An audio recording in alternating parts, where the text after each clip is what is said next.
Hola, buenos días, bienvenidos. Estamos comenzando nuestro tiempo devocional en esta mañana. El día de hoy estaremos revisando de los versículos 9 al 15 del capítulo 48 del libro del profeta Isaías para nuestro tiempo devocional, que hemos titulado Exhortación a reconocer la soberanía de Dios. Exhortación a reconocer la soberanía de Dios. Recuerden que estamos leyendo en la Nueva Traducción Viviente para nuestro tiempo devocional. Dice la palabra de Dios, versículo 9 al 15, capítulo 48. Sin embargo, por el amor y la honra de mi nombre, contendré mi enojo y no te aniquilaré. Te he refinado, pero no como se refina la plata. Más bien te he refinado en el horno del sufrimiento. Te rescataré por amor de mí, sí, por amor de mí mismo. No permitiré que se manche mi reputación, ni compartiré mi gloria con los ídolos. Escúchame, oh familia de Jacob, Israel mi escogido. Solo yo soy Dios, el primero y el último. Fue mi mano la que puso los cimientos de la tierra, mi mano derecha la que extendió los cielos en las alturas. Cuando llamo a las estrellas para que salgan, aparecen todas en orden. ¿Alguna vez te he dicho esto uno, ¿Alguna vez te he dicho esto uno de tus ídolos? Vengan todos ustedes y escuchen. El Señor ha escogido a Ciro como su aliado.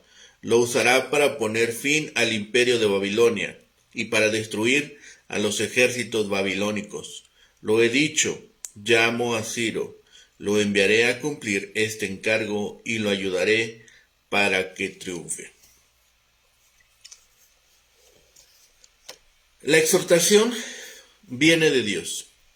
En estos versículos, del versículo 12 incluso hasta el 16, hallamos otra magnífica lección sobre la potencia de Dios manifestada en la creación de los astros, que hace eco en las enseñanzas semejantes del capítulo 40, pasando luego a otra mención de Ciro. El lamento de Jehová sobre su pueblo infiel es conmovedor y anticipa el lloro del Señor Jesucristo sobre Jerusalén.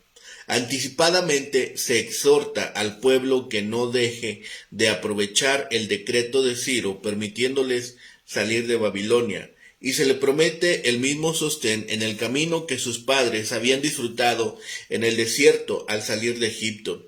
El mandato "salid de Babilonia" adquiere sentido espiritual en Apocalipsis 18, capítulo 18, versículos 4 y 5, como exhortación a huir de los sistemas religiosos apóstatas.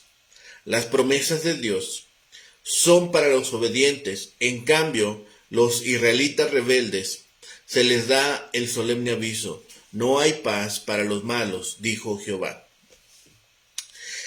Dios hará terminar el exilio de Judá, no por sus méritos, sino por amor de su nombre. Les ha purificado, no como plata, con fuego literal, sino en horno de aflicción, el cautiverio de Babilonia. Ahora les restaurará por amor de su nombre, el nombre que ellos han amancillado. Él no compartirá el crédito de esa restauración con ninguno de los ídolos de ellos. Dios se presenta aquí como el Dios eterno y absoluto, y el primero y el postrero, el creador y sustentador del universo, el organizador de la historia, el Dios de la profecía. Él anuncia que levantará a uno al cual ama Ciro para derrotar a los babilonios y librar al pueblo de Israel. Observemos que aparecen las tres personas de la Trinidad en el versículo 16. Jehová el Señor, su Espíritu y yo Cristo. Con este versículo empezaremos mañana nuestro estudio, pero podemos observarlo desde ahora. Aquí el tema gira casi imperceptiblemente de Ciro a su anticipo, el Señor Jesús, quien librará a la nación de su dispersión mundial en su segunda venida. El Señor ha retardado su ira. La detendrá para que su pueblo pueda regresar a Judá. Él realizará esto principalmente por amor de sí mismo. El exilio tendría el propósito entonces de refinarlos a fin de que pudieran regresar a su tierra con fe. Sin embargo, ese proceso de purificación no había sido como el de la plata.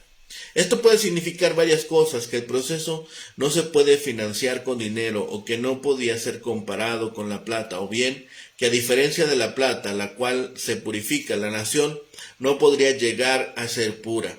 Cualquiera que sea el significado, el cautiverio era como estar en un horno y tenía como fin probarlos, no destruirlos. Si Dios no cumplía con su promesa de regresarlos a su tierra, su nombre se vería amancillado, es decir, que se le hubiera profanado.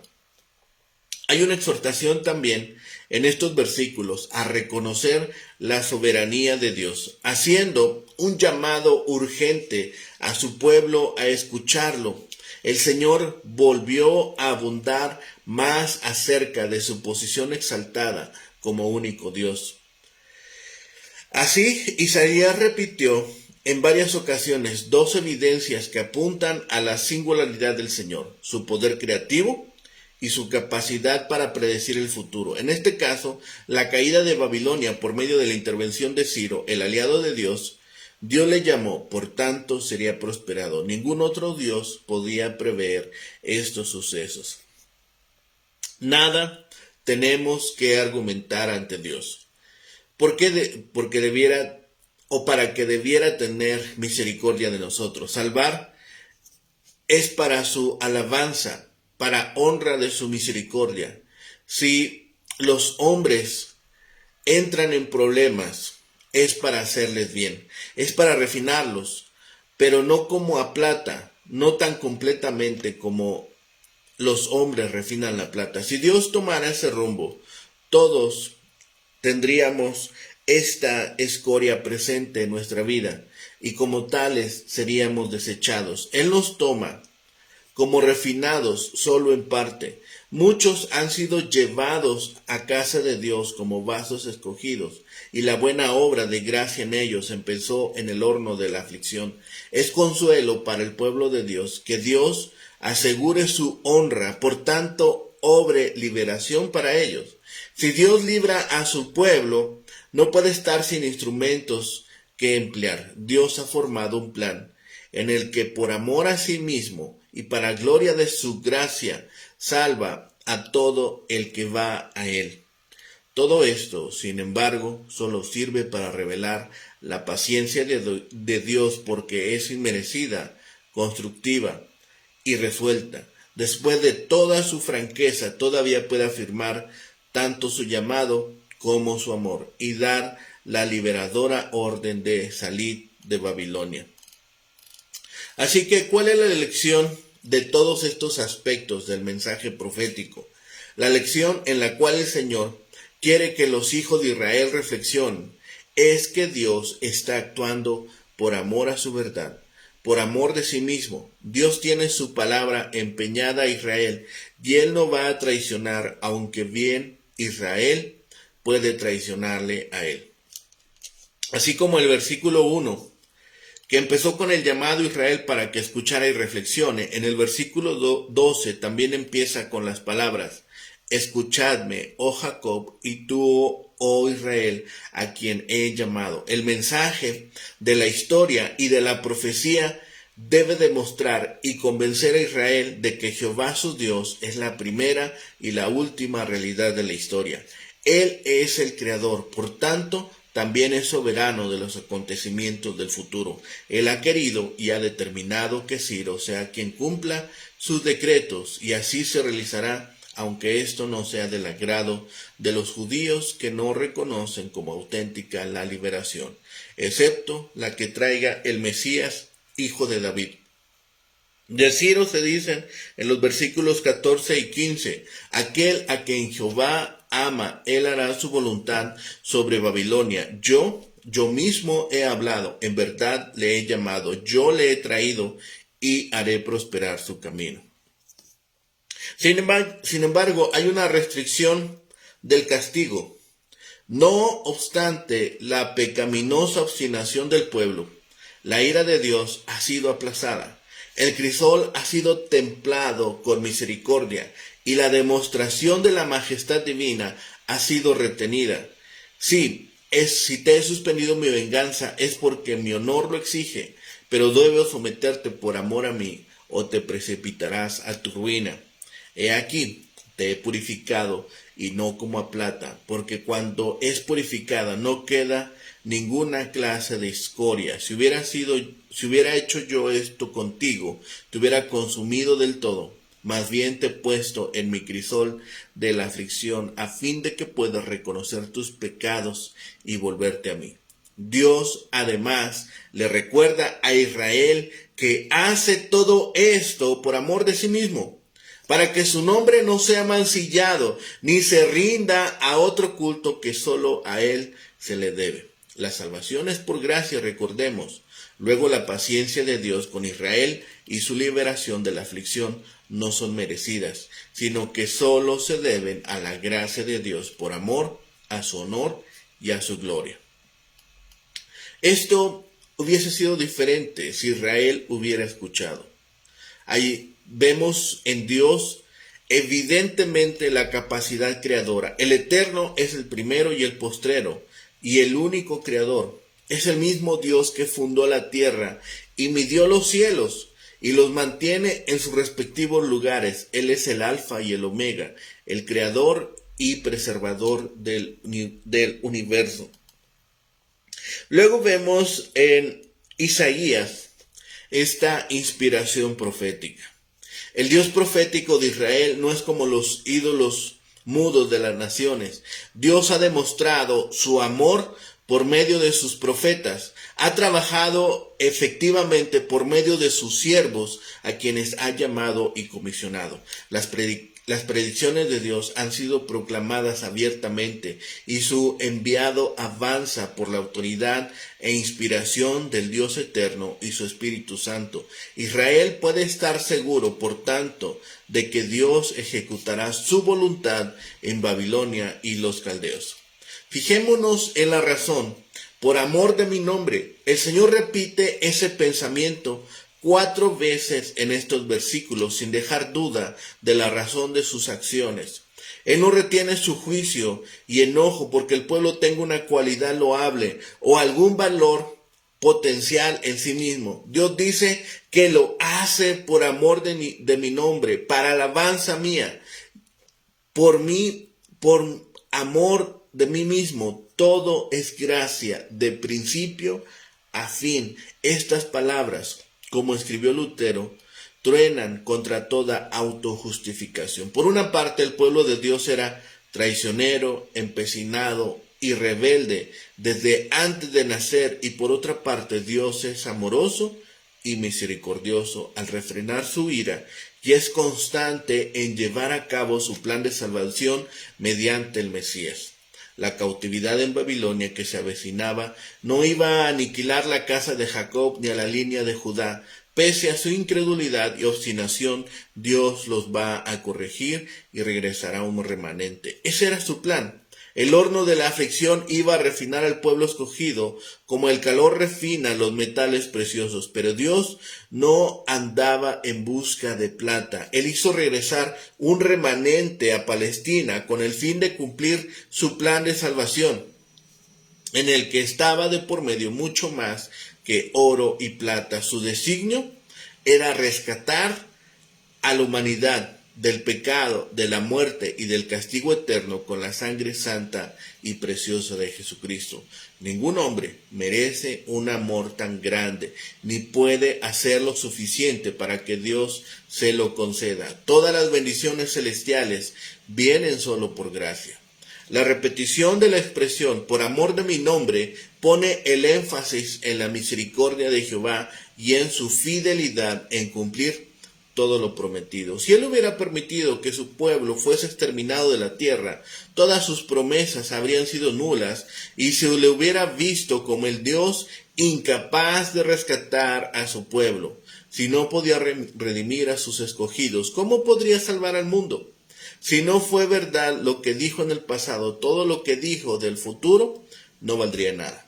Dios pregunta, ¿cómo puedo permitir que mi nombre sea difamado? La grandeza del Creador reside en su promesa de liberar espiritualmente y perdonar. Su propósito demandaba la llegada del Mesías a través del árbol genealógico de Judá. El Padre permaneció fiel a su plan y contuvo su ira, y en vez de destruir a sus hijos como bien merecían, los refinó. Por desgracia, ellos continuaron adictos a la idolatría. La grandeza divina de la medimos en el sorprendente hecho de que Dios llevó a cabo su plan mediante este pueblo rebelde y traicionero. No es poca cosa que nuestro Padre Celestial continúe cumpliendo su propósito en este mundo a través de nosotros, que no somos mejores que la casa de Jacob. Estamos muertos en el pecado porque por naturaleza somos impíos, pero por la gracia divina nos cambia y capacita para servir a nuestro Dios Salvador. En los siguientes versículos, el tono de severa reprensión se desvanece y se convierte en una tierna y amable invitación. Óyeme, el Señor le ruega a su pueblo que oiga, porque todas sus palabras son de gracia y misericordia, de vida y liberación. Él los reclamó como suyos, y no es uno de los ídolos que ellos crean de oro, plata o madera. Él es el eterno Dios del pacto, que era antes de todas las cosas y que seguirá siendo cuando todo deje de existir. Consideremos esto. Es difícil recordar los nombres de los dioses babilonios o egipcios que han desaparecido, excepto de las páginas de la historia. Solo unos cuantos sienten curiosidad respecto a ellos, pero el Dios de la Biblia perdura porque Él es Jehová, el primero y el último, el Dios eterno que trasciende toda la historia y todo el tiempo. Su pueblo debe escucharlo. Además, Él no es una deidad carente de poder. Dios tuvo el poder para crear la tierra, puso el fundamento del mundo en que vivimos y extendió la vastedad del universo.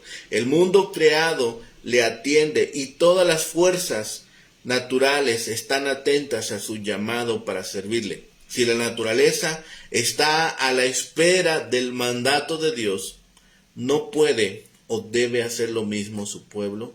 Óyeme, suplica el Señor. El pueblo de Dios debe oírlo, no solo porque Él es el eterno y poderoso Señor de todos, sino también porque le predice el futuro. El Señor pregunta, ¿quién hay entre ellos, los ídolos, que anuncie estas cosas? Nadie, por supuesto, tiene la capacidad de predecir el futuro, pues en realidad los dioses falsos ni vida tienen, excepto en la imaginación de mentes humanas mal orientadas.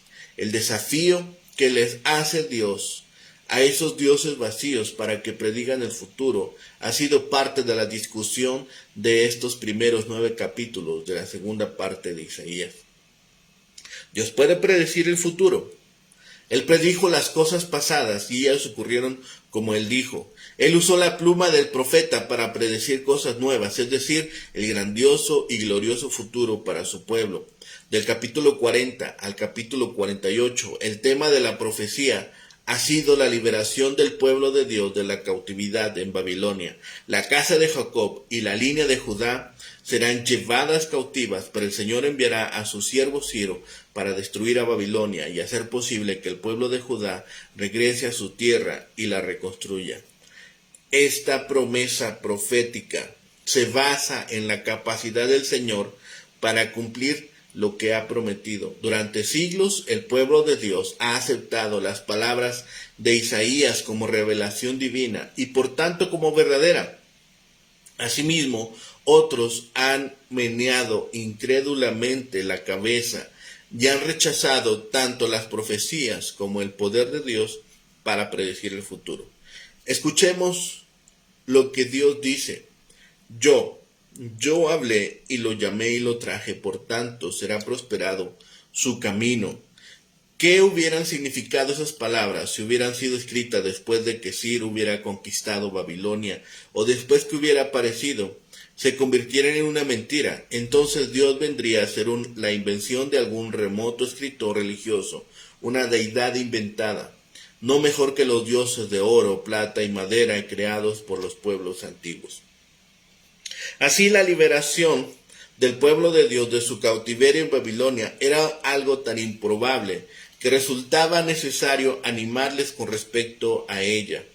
Dos eran las cosas que desanimaban: la indignidad de ellos para que Dios hiciese tal cosa a favor de ellos y las muchas dificultades que la empresa presentaba. Pero Dios iba a superar las causas de ese desánimo. Vemos el motivo: por amor a sí mismo. En atención a mi nombre diferiré, esto es, daré largas a mi ira y para alabanza mía la reprimiré para no destruirte. Si el pueblo de Dios era exterminado de la tierra, los enemigos blasfemarían, se burlarían del nombre de Dios. En cambio, si Israel era restaurado, eso redundaría en alabanza de la misericordia divina. También es verdad que ellos estaban corrompidos y muy mal dispuestos, pero Dios los va a disponer para la misericordia que se ha propuesto tener de ellos. Te he refinado para que puedas ser vaso de honor y no como a plata, es decir, el procedimiento no ha sido tan severo como el que se usa para refinar la plata en el crisol, pues no quedaría nada de ellos. Tenemos luego una prueba de lo que Dios podía hacer a favor de ellos cuando ellos eran tan impotentes para valerse por sí mismos y la cosa misma parecía totalmente imposible. Son llamados conforme al propósito de Dios, así como los llamó de Egipto, así también los llamará de Babilonia y les librará con poder de su brazo, porque Él es el primero, el único que ya era cuando nada existía, y el último, el mismo para toda la eternidad. Con una mano fundó la tierra y con la otra, la derecha, extendió la bóveda del cielo. Si eso puede hacer con las manos, ¿qué será cuando extienda el brazo? Y Dios finalmente reta a todos en el versículo 14. No a las naciones, sino a Israel, para que presenten en la presencia de Dios y digan si hay entre ellos alguno que pueda declarar estas cosas. Nadie podía preverlas y por lo tanto nadie podía predecirlas ni hacerlas. Ciro es la persona que lo va a llevar a cabo. Dios va a hacer un gran honor al servirse de él como instrumento en la redención de su pueblo y ser así del tipo del gran Redentor, el Hijo de Dios, en quien tenía toda su complacencia. También de Ciro se dice: aquel a quien Jehová ama. Honor distinguido que se tributa a Ciro, el mismo que se atributa a Abraham. Dios le habló, lo llamó y lo trajo para ejecutar su voluntad en la destrucción de los caldeos, y puesto que Dios le ha llamado y traído para esta empresa, de seguro que será prosperado en su camino. Podríamos pensar en este momento el propósito de las profecías. Hemos hablado bastante de las profecías de Dios. Y podríamos formarnos una idea de que las profecías solamente hablan de las predicciones del futuro. Eso es comprensible, ya que los profetas en los tiempos bíblicos anticipaban lo que iba a ocurrir. Sin embargo, el propósito de una profecía va más allá del simple hecho de vaticinar lo que sucederá. Existen al menos dos buenas razones de por qué Dios dio sus mensajes mediante los profetas del Antiguo Testamento. En primer lugar, una profecía muestra que Jehová es Dios. Un Dios que no se puede presentar a sí mismo probablemente no inspirará mucho respeto entre los seres humanos, pero a través de una profecía, Dios se ha hecho conocido de manera convincente. A modo de ejemplo, manifestó su omnisciencia al revelarse a los israelitas lo que ocurriría en el futuro. algo que ningún ídolo pagano puede hacer. También demostró su poder por medio de los profetas, de manera que no quedara alguna duda de quién era él. En segundo lugar, una profecía anuncia la palabra de Dios. Estrechamente relacionado con la revelación de sí mismo a través de una profecía está la comunicación de la verdad que Él quiere que conozcamos. A menudo se dice que la profecía es la palabra de Jehová. Por cierto, aparecen precedidas de las palabras, así dice Jehová. De este modo, una profecía es una revelación que viene de Dios, que trae consigo la luz de la verdad que de otra manera permanecería en silencio.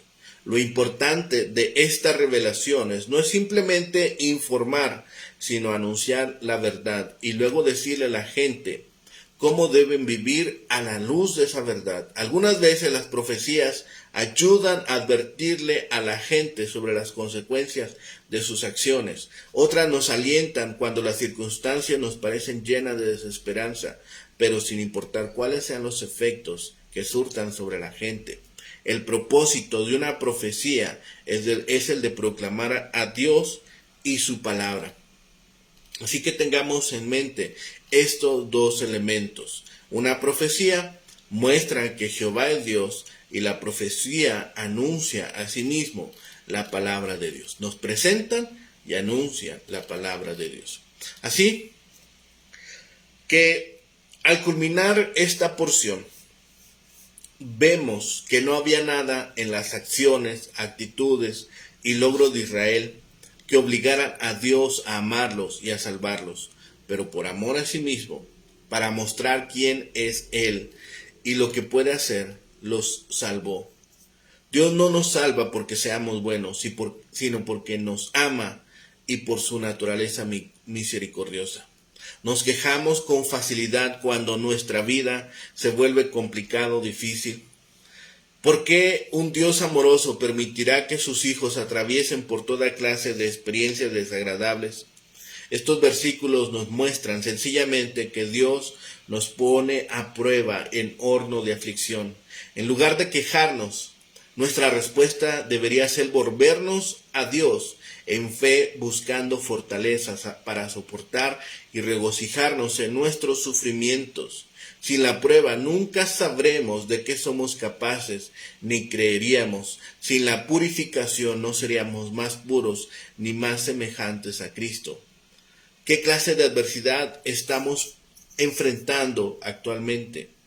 ¿Qué clase de refinamiento estamos viviendo?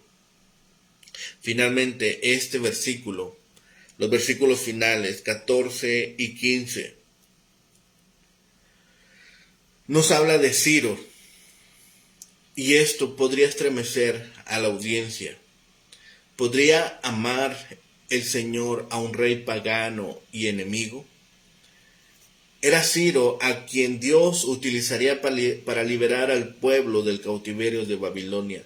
La misión de Ciro era liberar a Israel al conquistar a Babilonia, luego decretar que todos los judíos podían regresar a su tierra natal.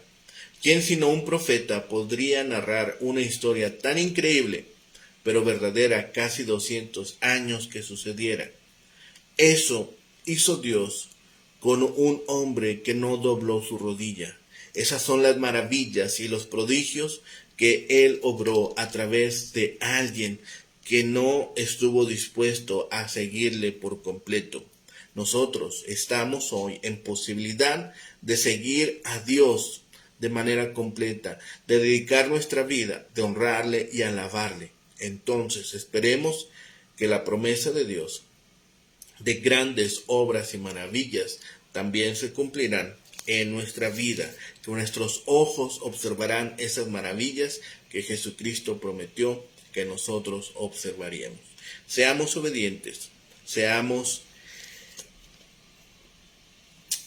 oyentes que estén dispuestos a cumplir las palabras, a cumplir el propósito que Dios ha puesto en nuestra vida, y veamos la resolución de la palabra en nuestras vidas, a través de nosotros y a través de la iglesia. Oremos para que esto sea una realidad todos los días de nuestra vida.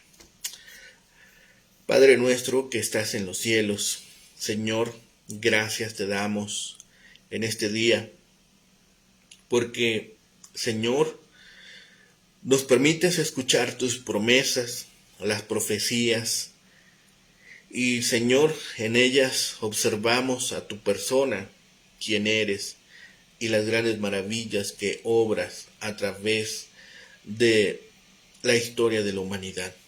Permite, Señor, que ahora en este tiempo podamos seguir vivir confiando en tu palabra, confiando en quien tú eres, y Señor, podamos comunicar a otros este mensaje de salvación.